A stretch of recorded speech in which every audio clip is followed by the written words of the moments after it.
Marchi d'Aria e club di prodotto turistico, quali gli obiettivi e i contenuti dei progetti presentati dalla Provincia regionale di Agrigento?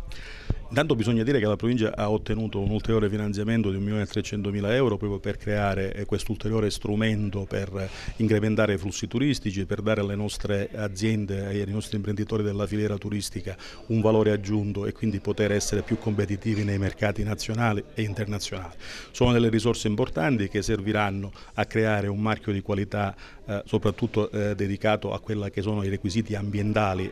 ecosostenibili della filiera turistica e che darà la possibilità a tutti gli imprenditori che si freggeranno di questo marchio di poter essere presenti nei mercati nazionali e internazionali attraverso un'azione di animazione che si farà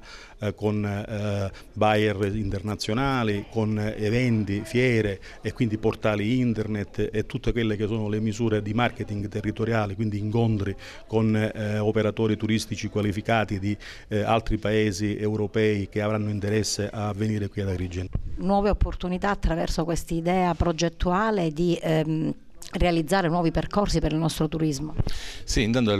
questi sono progetti finanziati dalla Comunità Europea riguardo alle marchi d'aria. In provincia sono stati finanziati tre marchi d'aria. La riunione di oggi tende a cercare di realizzare un unico sistema territoriale con un marchio unico, se fosse possibile, anche in funzione del fatto che ormai il territorio è diviso quasi in termini stellicidi, quindi con diversi distretti, consorzi eccetera. Allora, l'obiettivo è quello di realizzare un percorso comune tra i diversi distretti turistici, i consorzi del territorio, sotto un alveo di un marchio unico, marchio di qualità che dovrebbe comprendere sia i percorsi enogastronomici, i percorsi natura che i percorsi culturali.